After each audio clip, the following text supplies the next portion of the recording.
What's going on, guys? Fish here. I'm the World's Strongest Gamer, and today I bring to you my WWE Raw review for July 28th, 2013. Now, I know I haven't done these in a few weeks. I've just been really sick, really busy.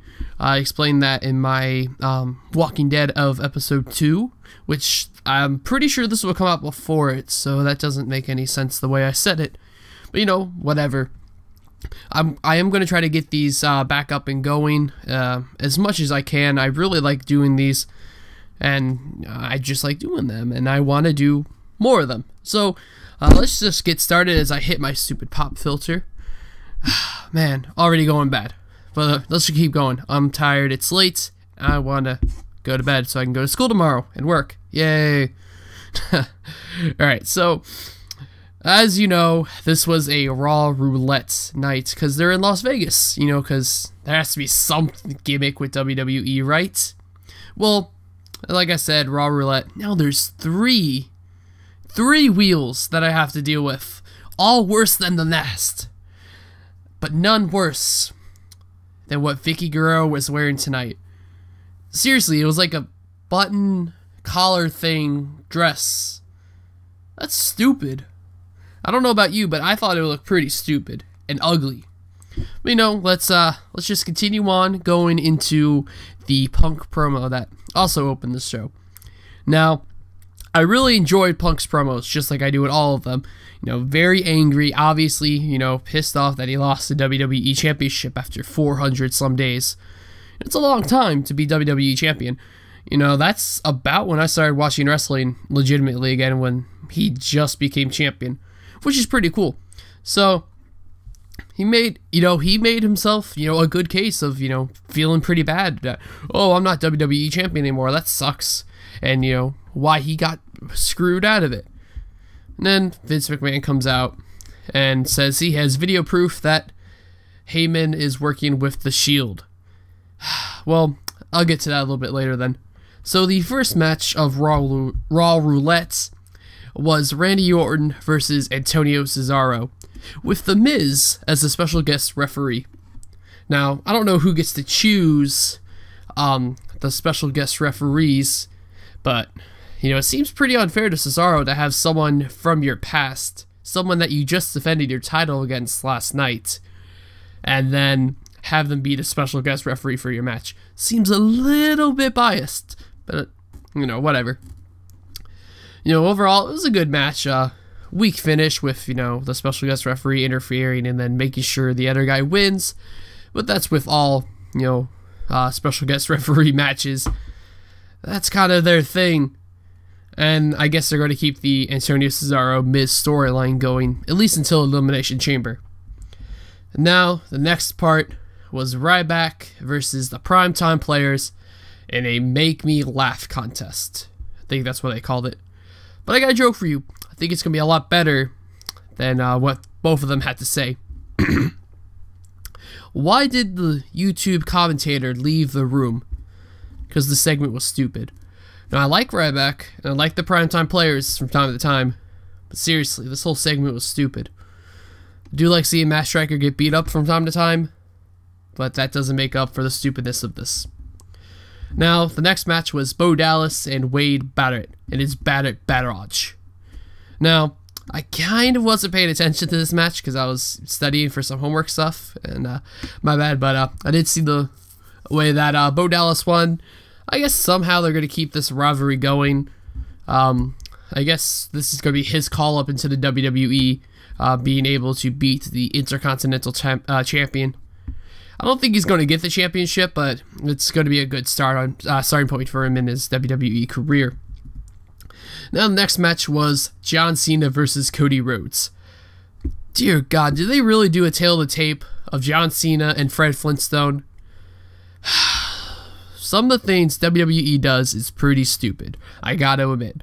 But seriously, a tail of the tape with Fred Flintstone? Man, I hate my life sometimes. Anyway. Now, the only reason this match was here is to announce that John Cena is going to take on the WWE Champion at WrestleMania. Only thing.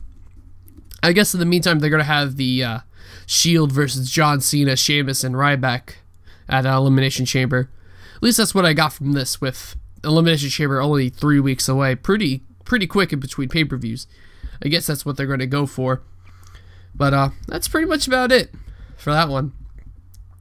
Next was probably the worst segment of the night. It was Tensai versus Brodus Clay in a dance-off. However, Tensai didn't get the memo that it was not a lingerie pillow fight anymore. So he comes out in his tattoos and all. I forgot what Tensai means, but I'm pretty sure it doesn't mean getting bullied around in WWE and doing stupid gimmicks. Pretty sure it doesn't mean that. So he comes out in his lingerie, a little embarrassed, I understand. Brodus Clay's making fun of him, and the crowd's not being very nice. But seriously, stupid. It was cute, funny from time to time. Like, I chuckled a little bit, hee hee hee. That's about it. That wasn't funny at all. Del Rio versus Big Show in a body slam competition. Poor Ricardo Rodriguez. Oh, he's a good guy. You know, I like him. He got his Bret Hart shades last night. I actually watched the pay-per-view, which was pretty good. And now he gets beat up by Big Show, while Del Rio is poor, helpless, duct taped to the ropes. Now, I don't get, why they can't just do anything, hey, ref, give me some scissors to cut this off. But, I guess it wouldn't make for good television or, something like that. But overall, I guess they're going to take this storyline at least until the Elimination Chamber. Now, it's kind of shocking that so far, the only new storyline is Cena taking on the WWE Champion, which will either be Punk or The Rock. About 95% sure it's going to be The Rock. And, yeah, it's been, pretty anticipated and pretty obvious since, last year's WrestleMania and when The Rock said that he was going to be the WWE Champion again, that they're going to set up for Rock v Cena 2. And I guess that's what we're going to get. And then the Diva Showgirls Lumberjill match, whatever you want to call it. I don't really care. They had a good streak of Divas matches, past 2 weeks, but this one, the situation was kind of stupid, so I didn't really care. Next one was the Rock promo coming out, doing his finally stuff. I can't do it as good as The Rock, but whatever. So, it's good for what it's worth. Punk comes out again, demands his rematch, or The Rock's rematch, because he still thinks he's champion, which I think that segment and that, point of view is really great, especially for where Punk's coming from right now. Now, I really want to see, Punk and Rock V2 at Elimination Chamber. However, I'm not going to get the Elimination Chamber because the only pay-per-views I get are the Royal Rumble and WrestleMania. Whatever. But whoever does watch it should be a pretty good match. And thank you, Michael Cole, for saying that Punk was talking about the Elimination Chamber pay-per-view when he said, in 3 weeks, I will fight you. Good job. I wasn't sure what he was talking about at first. But that's why you're the voice of WWE, Michael Cole. Next was Sheamus versus Damien Sandow in a tables match. And the only thing I can really say about this was it was a tables match. Nothing great, nothing spectacular about what every tables match has. And that's pretty much someone gets thrown for a table. Little cool spots with little close calls from being hit through the table. But other than that, not really much going on there. Now, WWE Karaoke. This actually might have been the worst spot of the night. Got some of the worst gimmicks in WWE in the ring at one time between Great Khali and then the 3-man band, who ironically don't sing their theme song, which, is kind of weird. I mean, even Jericho does his, or at least his band or whatever. But seriously, 3MB getting their butts kicked. And actually, for once, the Rough Rider is encountered or something. This could be the turning point for Zack Ryder, who, just to think about it, 1 year ago saw his downward fall into the WWE pits, pretty much. After making himself, over with the crowd. Hopefully we'll see something better. Now, Jericho coming back was the next thing. It's always fun to see Chris Jericho come back. There were rumors going around that he was going to sign a 1 year, or at least a contract up until WrestleMania to work.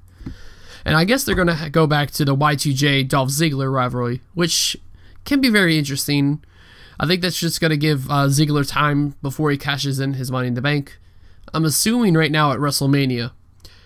I think going, with his rivalry against Y2J, I think that's a good way to, kick it off, get him.